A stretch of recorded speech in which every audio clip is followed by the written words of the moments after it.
Two officers thought they could abuse their power, targeting two innocent women without hesitation, but they didn't know who they were up against. Watch the unexpected turn of events that leads to a profound lesson in justice and responsibility. Don't miss the ending. You'll be speechless. Make sure to subscribe to our channel and share your thoughts in the comments below. Let us know where you're tuning in from. Major Anya Roberts gripped the steering wheel as she drove down a desolate highway, the soft hum of the engine blending with the smooth jazz melodies filling the car. Beside her, Chief Inspector Naomi Davis sat in silence, eyes fixed forward along the dark, empty road stretching ahead. It had been a long day, a day filled with tense discussions on police reform and the challenges they faced as two high-ranking black women in a predominantly white police department. They were accustomed to the weight of this role, not just leading, but fighting to overcome biases despite their high rank. The city was fading in the distance, and they savored this rare moment of peace to reflect. Ania glanced at Naomi, sensing a quiet solidarity, a mutual understanding forged through years of facing the same kinds of struggles, the same worries. Today's meeting was exhausting, Ania muttered, breaking the silence, her voice low but heavy with unspoken feelings after hours of heated discussions. "Yeah, if you can even call it a meeting," Naomi replied, rubbing her temples. "They talk about reform like it's a switch you can just flip, like we're not up against decades of layered issues." Ania nodded, her gaze returning to the road ahead. They knew that even as Major and Chief Inspector, many still saw their skin color before seeing their achievements or rank. Their conversation paused, but the air in the car remained heavy, filled with the unspoken burdens both women knew too well. The sleek black car, a symbol of the hard-earned success they fought for, glided smoothly down the road, the soft leather under Ania's hand a reminder of her relentless drive. But despite her position, Ania still felt a gnawing unease, a subtle anxiety rising. This feeling sharpened when she caught sight of flashing blue and red lights in the rearview mirror. A police car was closing in on them. Ania's heart raced as she recognized the signal to pull over. Naomi had also noticed the lights, turning to Ania with a look of slight confusion and concern. "Are we being pulled over?" Naomi asked, her voice tinged with surprise. "We didn't do anything wrong," Ania replied, though she slowed down and carefully moved the car to the side of the road. She couldn't explain the heavy feeling in her chest, but she knew that regardless of her position, a late-night traffic stop was always fraught with tension. Ania had obeyed every traffic rule, broken none, but that seemed irrelevant at this moment. The car came to a stop, and the patrol lights illuminated the darkness outside. Naomi shifted in her seat, adjusting her posture, her eyes still fixed forward through the windshield, sensing the rising tension within both of them. They were familiar with challenges at work and in society, where prejudice sometimes lurked beneath the surface, sometimes was blatantly visible. For a fleeting moment, both realized that despite their high positions, they couldn't escape the familiar anxiety when facing fellow officers on a dark, deserted road with no witnesses around. Ania took a deep breath, trying to remain calm. Maybe it's just a routine check, she reassured herself and Naomi, though she knew this time felt different. She glanced into the rearview mirror, seeing two figures, one tall and thin, the other shorter and stockier, approaching their car with an unfriendly demeanor. They didn't approach with the careful or courteous manner that Ania and Naomi would typically use during traffic stops. Instead, their attitudes radiated arrogance and a needless tension. "They don't need a reason," Ania said quietly, almost whispering. Naomi looked at her, eyes softening, understanding exactly what her friend meant. They had fought hard to reach their current positions, to earn respect and success. Yet, in this moment, everything they had achieved seemed overshadowed by the color of their skin. Naomi turned back, watching the two officers approach closely. The patrol lights highlighted the tense faces of both men, each step they took adding to the oppressive weight of the situation. Naomi swallowed hard, feeling the anxiety intensify. "Should we show them our badges?" she whispered, but a wave of doubt washed over her. She knew they shouldn't have to prove anything. They were just citizens on their way home. But in this moment, she realized that status wasn't always a shield against prejudice. "No," Anaya replied, her voice steady. "Let's see what they want first." "We'll wait and see. If they push things too far, we'll let them know who we are," Naomi said, her voice calm yet resolute. Anaya nodded, her gaze fixed outside, where the two officers were approaching with unfriendly expressions. Under the flashing blue and red lights, the two figures became clear. A tall, thin, younger officer with the name Smith on his chest, and a shorter, more seasoned officer named Barnes. Smith reached Anaya's window, his expression stern, his gaze cold. Without a greeting or any explanation for the stop, he bluntly demanded, "License and registration." His tone, authoritative and lacking the minimum respect, made Anaya uneasy, but she remained calm, replying softly, "Officer, did we do something wrong?" Smith ignored her question, his gaze unflinching as he took her documents. "You were speeding," he answered curtly, his tone dismissive. Anaya knew she hadn't been speeding, but it seemed this response was just an excuse for Smith to conduct the stop without a valid reason. Naomi glanced at Anaya, her expression a mix of surprise and frustration at the flimsy excuse. Meanwhile, Barnes approached Naomi's window. Without a word, he looked at Naomi with a scrutinizing gaze, then brusquely demanded, "License and registration, too." Despite recognizing the hostility in Barnes's look, Naomi remained composed. She opened her purse, handed over her documents, and their eyes met briefly in a cold silence. She knew this wasn't about traffic control, but a show of dominance, a way to assert power and control. Barnes ignored her greeting, took the documents, and stepped back without further explanation.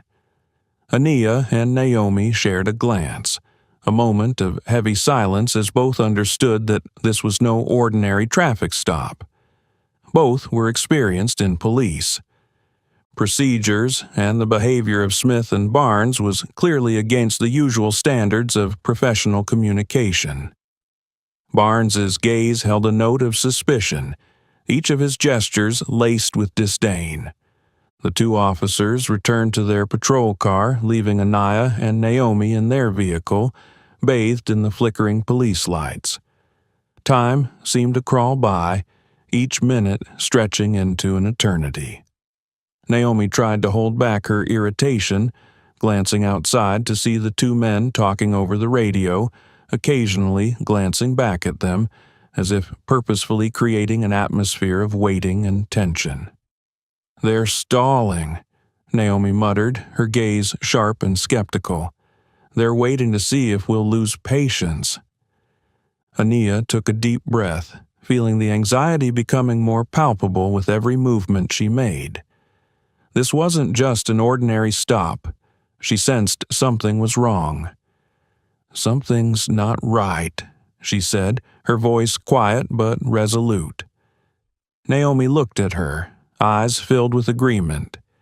They knew that despite their accomplishments and ranks, some people would only see their skin color.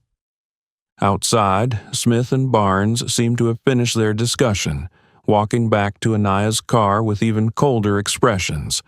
their intention to assert control clear. Smith tapped on Anaya's window, signaling her to roll it down once again. "Step out of the car immediately," Smith ordered, his tone dry and somewhat threatening. "Officer, we're just on our way home." Anaya tried to keep her voice steady, but the tension was unmistakable. Smith shook his head, paying no heed to her explanation. "Out of the car now. You both look very suspicious," he said, his voice laced with undisguised suspicion. Anaya glanced at Naomi, and they exchanged a look of silent understanding, realizing that this situation had escalated beyond a routine traffic stop. Taking a deep breath to stay calm, Anaya slowly opened the car door and stepped out, Naomi following her lead. They stood beneath the flashing lights, feeling the scrutinizing, judgmental gaze of the two officers. Smith approached nonchalantly, his gaze unfriendly and his voice curt. "Hands on the car." His abrupt command bore no hint of respect, simply a means to display authority. Anaya glanced at him but said nothing, slowly placing her hands on the car's hood, Naomi doing the same. Despite being seasoned officers, both were acutely aware this wasn't the moment for arguments or resistance, knowing that any action could be misconstrued and escalate the situation. Smith began frisking Anaya, his movements rough, filled with open disdain. His hands moved quickly and forcefully, more as a show of power than a safety check, leaving Anaya feeling humiliated. His unnecessary touches and excessive pat-down left her feeling degraded, as though she was being treated as nothing more than a common criminal. She struggled to keep calm, anger bubbling inside, but she couldn't afford to let it show. Beside her, Barnes was demanding Naomi's paperwork, his eyes scanning every detail with a look of clear suspicion. Taking her documents, Barnes ignored any questions from Naomi, looking at her cold. Lie before walking away. Quietly, he signaled Smith over and then opened their trunk without permission, beginning to rummage through its contents. "What are you doing?" Naomi could no longer hold back her frustration, her voice revealing her anger. Watching her personal belongings scattered carelessly, she tried to stay composed, though her patience was wearing thin. This was no longer a routine check, but a blatant act of disrespect. Smith shot a cold look at Naomi. "Quiet, unless you want this to get worse." His voice was filled with threats, his attitude of open contempt, as if her words were not worth considering. Naomi bit her lip, her gaze blazing with anger, though she knew she couldn't respond right now. Barnes continued searching the trunk and eventually found a locked gun case. He opened it and lifted Anaya's registered firearm, a flicker of satisfaction in his eyes, as though he had found some damning evidence. "Well, looks like we found something interesting," Barnes remarked sarcastically, his eyes flashing provocatively at Anaya.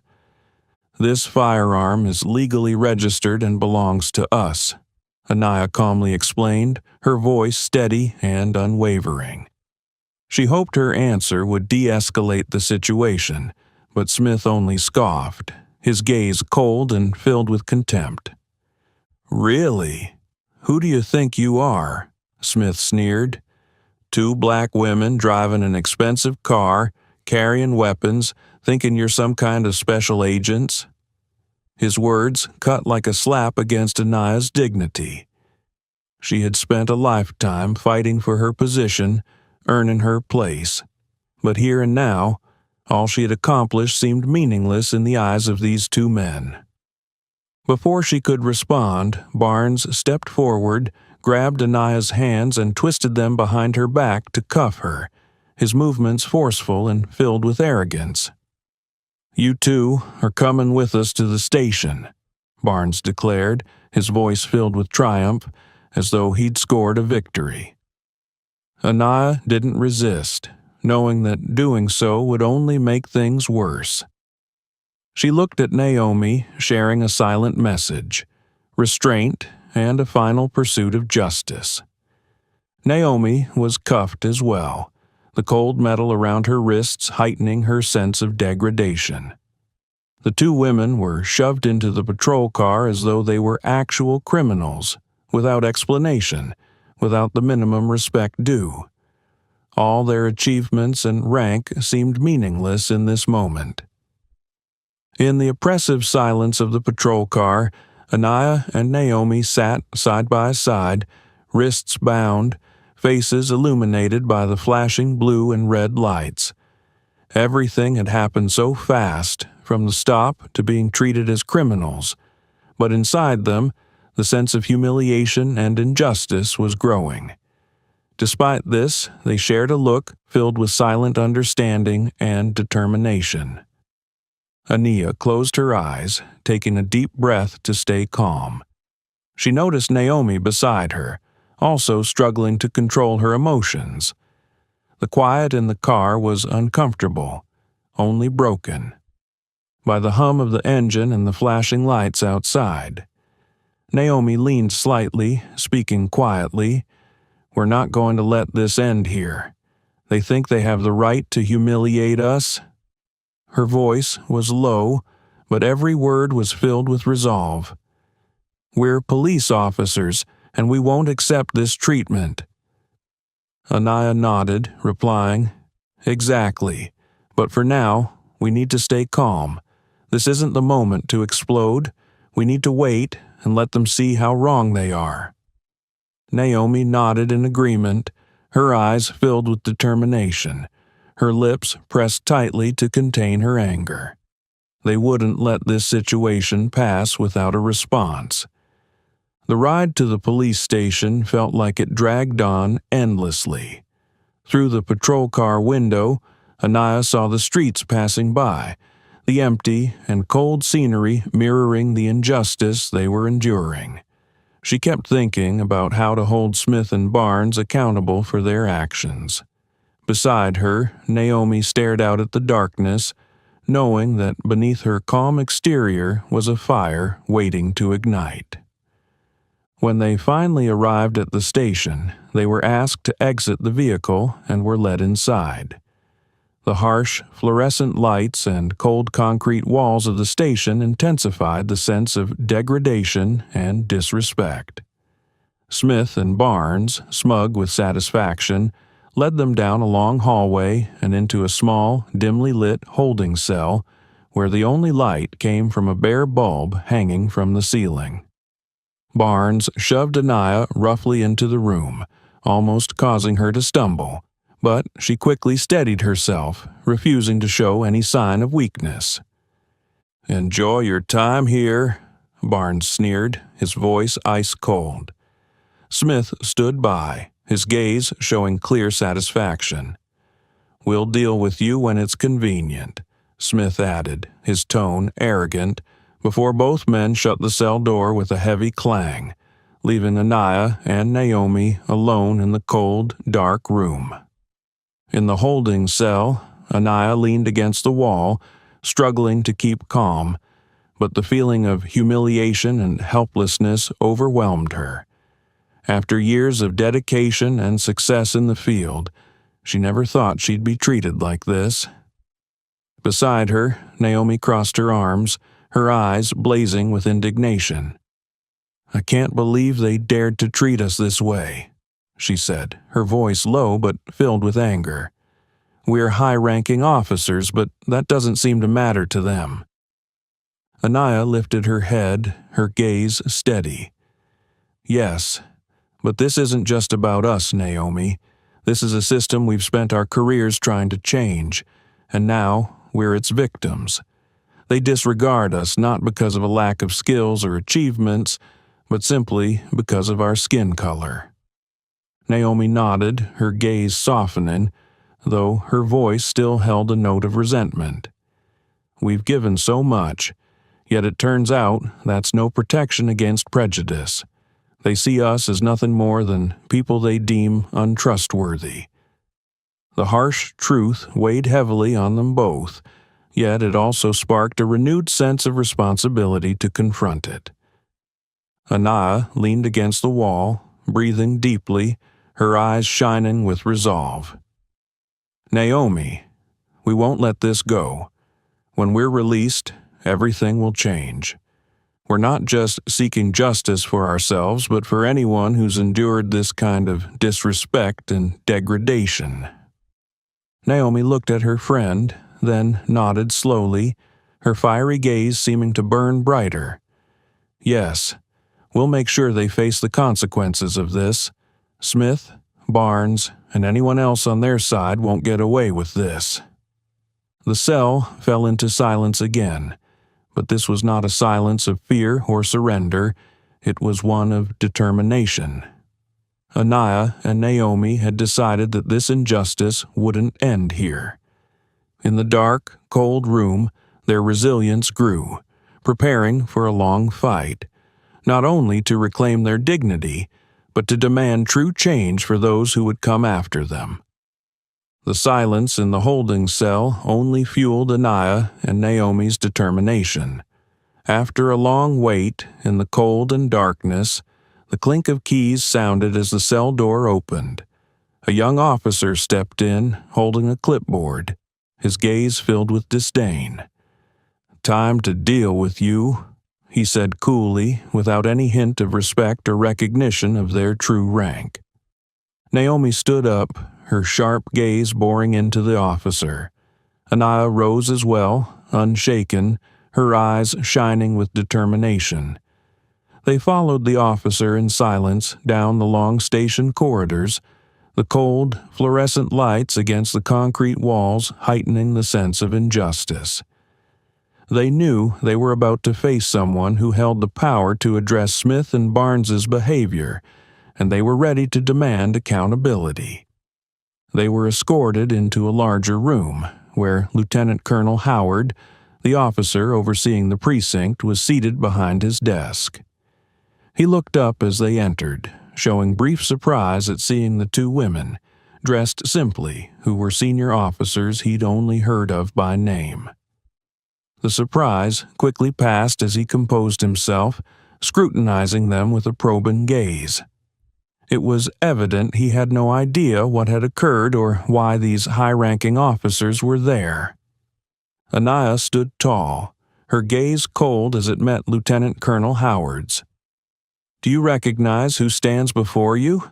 she asked, her voice calm yet undeniably forceful. Naomi stepped forward, her face steely, her eyes sharp, betraying clear disappointment. "You permitted your officers to treat us as criminals without verifying our identities. Are you tolerating abuses of power and bias within the system you oversee?" Lieutenant Colonel Howard looked flustered, his gaze shifting from Anaya to Naomi, trying to grasp the situation. For a moment, he was at a loss for words, but then he took the badge Anaya handed him, his eyes widening at the titles Major Anaya Roberts and Chief Inspector Naomi Davis. His words of defense fell away as he realized the gravity of his error. I didn't know," he stammered, struggling for an explanation. Naomi crossed her arms, her gaze unwavering as she faced him, her voice sharp. "Indeed, you didn't know, and you allowed your subordinates to treat us with aggression and lack of professionalism. They didn't even think to check who we were. To them, we were merely two black women in a nice car, a fact that seemed to be reason enough to make us targets." Howard bowed his head briefly, his face etched with embarrassment and awareness of his error. "I'm very sorry about this," he said, regret clear in his tone. "Smith and Barnes should have followed proper procedures and acted professionally. I will address this immediately and ensure they are held accountable." But Anaya remained unyielding, her gaze unwavering, her voice steady but firm. "This isn't merely about holding individuals accountable. This is about a system that has permitted prejudice and bias to flourish. Smith and Barnes are just two of many who behave this way, believing that their power entitles them to treat others with disrespect and indignity. Naomi nodded in agreement, adding, "We're not here for a hollow apology. We need to see real action. What we went through tonight isn't the first time someone has had to endure this, but we'll do everything we can to ensure it's the last." Lieutenant Colonel Howard, visibly realizing the seriousness of the situation, lowered his head, taking a deep breath before raising it again, his voice softer as he spoke. "You're absolutely right. This isn't just about individual misconduct. It signals a deeper problem. Smith and Barnes will face consequences and will implement disciplinary measures to maintain fairness and professionalism." Ania took a step forward, her voice firm and resolute. "Discipline alone isn't enough. We demand that Smith and Barnes undergo retraining on bias awareness under our direct supervision. They need to understand that their actions not only insulted us personally, but also broke the trust that the public places in the police force." Howard was silent, recognizing that this demand went beyond typical disciplinary actions. But seeing the unwavering resolve in Ania and Naomi's eyes, he understood that this was a requirement he couldn't evade. "I agree. We'll arrange for Smith and Barnes to face training on bias and professional responsibility. I will also report this incident to upper management for further review and potential reforms to ensure this doesn't happen again," he said, his tone sincere, indicating his understanding. Naomi's expression softened slightly, feeling that their determination had been acknowledged. This wasn't just a promise, but a first step toward the change they sought. She said, "We'll be overseeing this process to ensure it isn't forgotten or treated as mere formality. Such transgressions need to be addressed fully. This isn't just about us. It's about everyone who has suffered discrimination within the force." Lieutenant Colonel Howard nodded, his expression contemplative as he grasped the importance of this issue. "I understand. I'll ensure that Smith and Barnes face the consequences, and I'll personally oversee that they can no longer behave this way. This is a commitment not only to both of you, but to the community as well." Anaya maintained her stern gaze, nodding before she and Naomi left the room. As they walked down the hallway, other officers' eyes followed them. They felt no shame or embarrassment. Instead, they walked with pride and determination, knowing their fight wasn't just for themselves, but for the fairness and necessary changes in the system they served. Ania and Naomi left the precinct the following morning, sunlight shining on their faces, filling them with a blend of relief and resolve. They had returned not only to continue their work, but to oversee the discipline and reform process for Smith and Barnes, ensuring those officers would take responsibility for their actions. Their experience wasn't an isolated incident, but a reflection of a deeper issue within the force. Addressing it thoroughly required more than an apology. It demanded concrete actions to clarify that abuses of power must be strictly addressed. When they entered Lieutenant Colonel Howard's office, Anaya and Naomi noticed that Smith and Barnes were already present, standing quietly with tense expressions. Gone was the arrogance and disregard from the previous night. Now, both men looked anxious and uneasy, facing the people they once thought they could treat with disrespect. Anaya's gaze was hard as she looked directly at the two officers, showing no leniency. This was not a meeting for reconciliation. It was a confrontation to demand justice and ensure that what they had endured wouldn't happen to others. "Did you think power entitled you to behave that way?" Anaya began, her voice calm but exuding authority. Did you believe that power allowed you to determine someone's dignity based on mere appearance? This is not how we serve the community, and it's certainly not why we wear this badge. Naomi continued, her gaze fixed on the two officers, her tone severe. Our job is to protect, to serve, not to use power to humiliate and degrade those we've sworn to protect. That night's incident demonstrates how power was abused and personal prejudice influenced your actions. She paused, her gaze never wavering, before adding, From today, you will work directly under our supervision. This isn't a punishment, but an opportunity for you to correct your mistakes and gain a deeper understanding of your role and responsibilities. Smith and Barnes lowered their heads, not daring to look directly at Anaya and Naomi. They understood that this wasn't just a warning, but a serious reminder of the responsibilities they had neglected. That day marked the beginning of a strict reformation process that both officers had to adhere to. Anaya and Naomi had crafted a special training plan, which included discussions on bias awareness, community communication skills, and the importance of respecting citizens.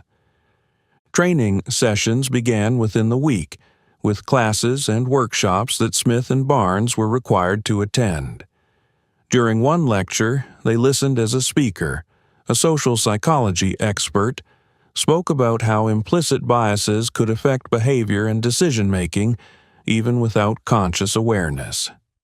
Smith, sitting quietly, began to feel uncomfortable as he heard examples that echoed incidents he had encountered in his career but had never seriously reflected on. Barnes, initially resistant, grew contemplative and started to realize that his actions that night weren't just a personal mistake, but reflected a larger problem within the force. Both men, transitioning from self-satisfaction, began to feel that their responsibilities extended beyond law enforcement to understanding and respecting the people they served. After each session, Anaya and Naomi brought Smith and Barnes to community centers where residents shared stories of the injustices and biases they had faced. At a small community center, they met Mr. Johnson, an elderly man who had lived in the neighborhood for over 40 years. He looked directly at the two officers, disappointment evident in his eyes as he recounted the times he'd been stopped by police for driving an old car. "I want you to understand," he said in a calm but reproachful tone, "we don't just need security, we need respect." Smith, for the first time, directly faced someone he once considered a suspicious character and felt shame welling up inside him. He stood silently, listening to Mr. Johnson's story without any justification. Mr. Johnson's words seemed to sink deep into Smith's mind, making him realize that his previous disregard and insults weren't just unreasonable actions, but caused genuine harm. Facing this reality, Smith could only remain silent, allowing these stories to teach him about the value of respect and responsibility. Naomi and Anaya also brought Smith and Barnes to community meetings where residents could openly ask questions and share their feelings about the police force. At one meeting, a young woman asked Barnes if he ever regretted how he had behaved in similar situations. Barnes, initially hesitant, finally looked her in the eye and admitted, "I recognize my wrongdoing, and I know that an apology alone isn't enough. I need to do better, not just to protect, but to build trust." The following days saw Smith and Barnes participating in community service activities under Anaya and Naomi's supervision. They were required to volunteer at youth centers, engage with elderly community members, and participate in various community-focused events. One day, while playing basketball with a group of children at a park, Smith noticed the curious yet hesitant gaze of a young boy, around 12 years old. "Are you a police officer?" the boy asked innocently. Smith knelt down, sensing the mixture of expectation and skepticism in the boy's eyes. "Yes, I am," he said gently, "and I'm here to ensure everyone's safety, not to make anyone feel afraid." The final session of the Reformation program saw Ania and Naomi organizing a community workshop where residents could directly interact with Smith and Barnes. Listening to the officers' accounts, one woman from the audience asked Smith directly if he truly understood his mistakes. Smith looked into her eyes, his face showing both shame and regret. "I've realized that my behavior wasn't just a rule violation, it was a disrespect to others' dignity. I apologize for my actions and am committed to improving." Ania and Naomi watched the conversation with a sense of satisfaction. This wasn't only about correcting one mistake, it was an opportunity to rebuild trust. They knew that change wouldn't come immediately, but these first steps indicated a hope for a fairer, more humane justice system. They had transformed their humiliation and pain into an opportunity to educate and awaken those in power, and they were determined to ensure the change would continue. After weeks of strict oversight, Ania and Naomi noticed positive transformations in Smith and Barnes. The Reformation process was more than a series of theoretical lessons or rigid lectures. It was a set of real experiences that required both men to rethink their approach to the public and grasp the weight of their duties. Each training, each story from residents who had been mistreated was etched in the minds of both men, gradually making them understand that being a police officer wasn't just about enforcing the law, but about serving and respecting every individual in the community. Ania and Naomi closely monitored the process, observing that Smith and Barnes were no longer defensive or resistant, as they had been initially. Instead, they began to participate sincerely, gradually accepting the perspectives shared by community members and colleagues about the impact of unconsidered actions they once deemed acceptable. Barnes, who had previously been arrogant and dismissive, now listened and understood that his every action had profound consequences. Smith, who had always been stoic, now appeared introspective, with his words and gestures reflecting a newfound awareness of his responsibilities. In an internal evaluation meeting, Ania and Naomi reported Smith and Barnes's progress to Lieutenant Colonel Howard, emphasizing that these changes weren't superficial but profound shifts in perspective and behavior. Naomi stated, "Though we see improvement, trust from the community is something that requires long-term dedication. This change can't occur in just a few weeks.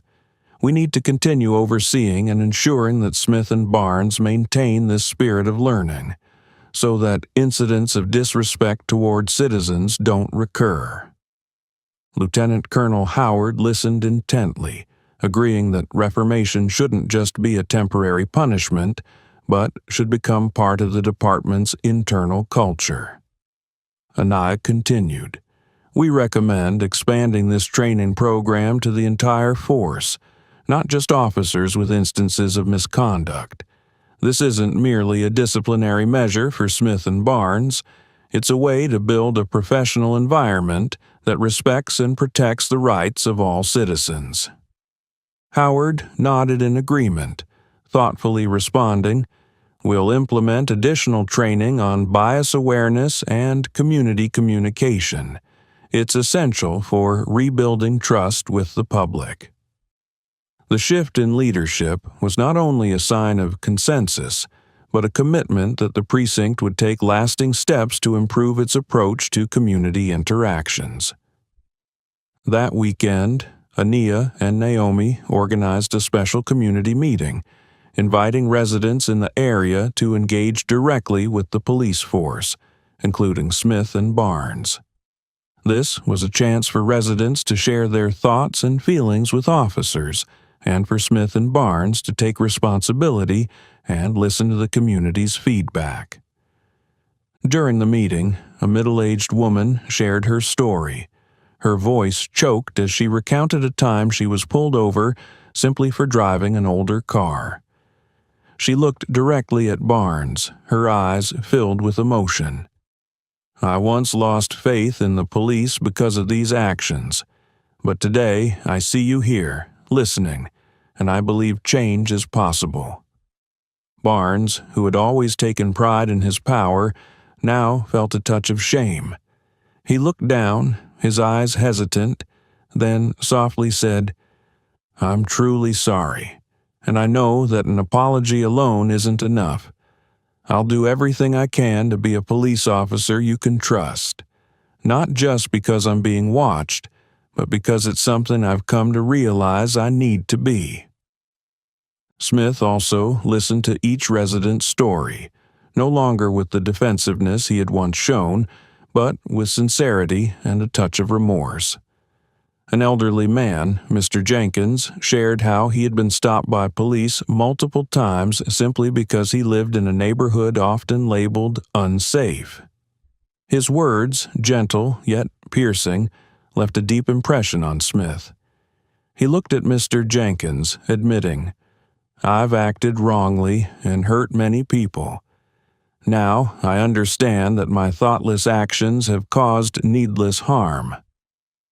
The meeting continued for hours, giving residents a chance to express their feelings and hopes, while Smith and Barnes faced the consequences their actions had caused. They realized that community trust couldn't be restored with mere apologies or promises.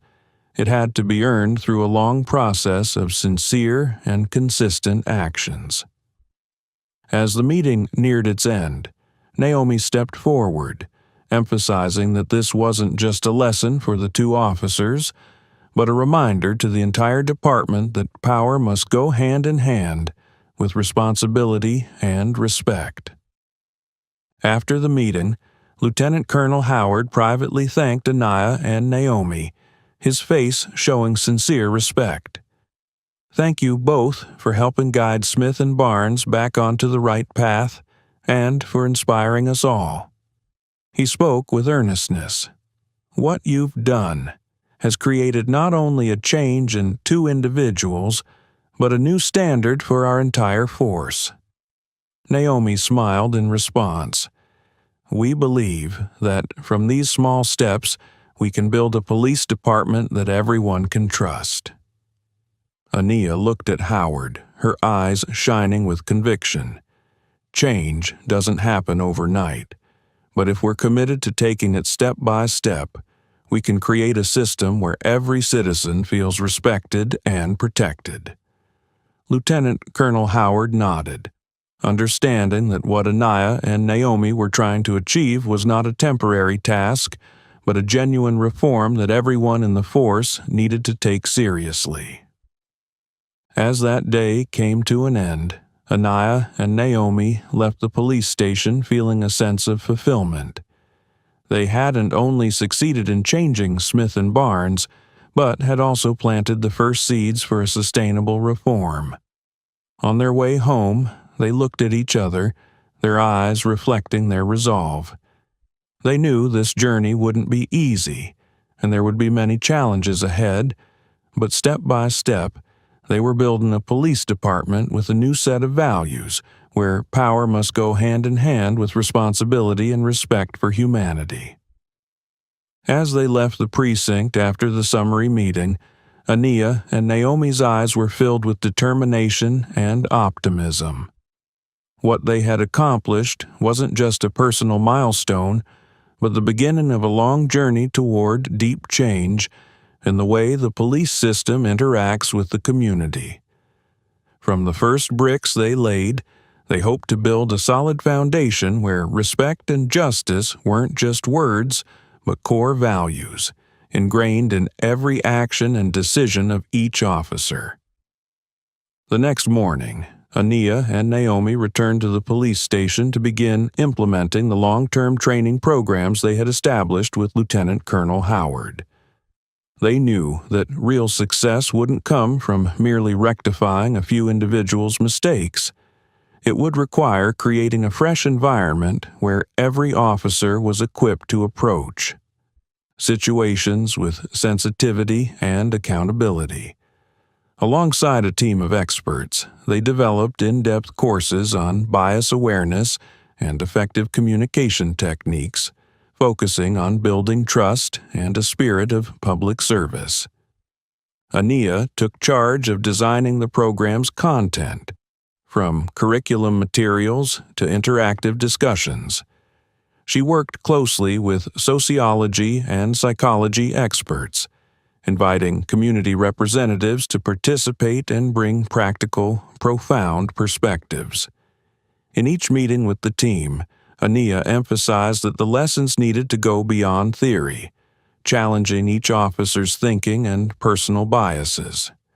She wanted each participant in the training to truly understand the impact of their behavior and words on the community. Meanwhile, Naomi organized and directly supervised the courses, ensuring that the program was not only implemented but upheld to the highest standards. She attended each session, ensuring that officers participated not out of obligation, but with an awareness of their responsibilities. At the start of each session, Naomi often posed direct questions to spark discussion about their role in the community, encouraging them to genuinely reflect on what it means to serve the public. The training sessions began to have a profound impact across the department. Officers who had once distanced themselves or shown little enthusiasm now changed their attitudes, participating more actively and sharing personal experiences about past mistakes. The shift in mindset and attitude gradually spread, creating a different atmosphere within the precinct. Officers began discussing situations they'd handled and reflecting on what they could have done better. These discussions became opportunities for mutual learning, not just from books, but from real-life experiences in daily work. Seeing this progress, Ania and Naomi continued to expand community meetings, where residents could directly voice their concerns and provide feedback. They organized regular events at community centers, where residents were invited to ask officers about policies and approaches. In one such meeting, an elderly woman shared her story, recalling the times she had been stopped without cause simply because she looked different. She looked straight at Smith and Barnes, saying, "I lost faith in the police. But today, seeing you listen and learn from your mistakes, I believe change is possible."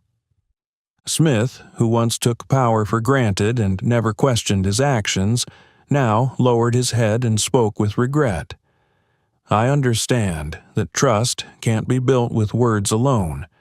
I apologize for my actions and promise to strive daily to be someone people can trust." His words resonated with the audience, a sign that the transformation Ania and Naomi were pushing for was starting to take effect. Both women stood at the back of the room, listening to the heartfelt stories shared by both the community and the officers. Naomi whispered to Ania, "We've come a long way, but there's much more to do." Ania nodded, her gaze resolute.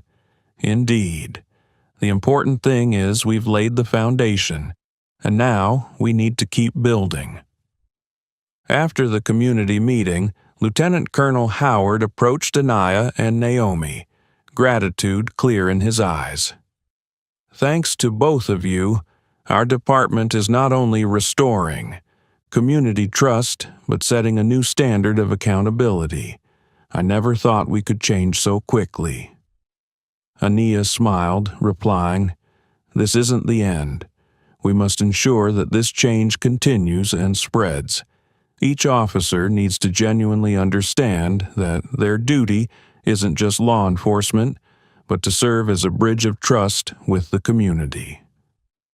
That afternoon, as the two left the precinct, the sunset cast a gentle glow on their faces, bringing a sense of peace and resolve. They knew that their careers weren't only about protecting the community, but building a police force that truly embraced responsibility, humanity, and solidarity with the people. On their way home, Naomi looked out the window and said, "We've started something big, something I never thought we could do before." Anaya smiled, nodding in agreement. "We're not just changing two people, but shifting an entire system's mindset." They hoped that what they had achieved would endure beyond their presence, leaving a legacy for future generations of officers.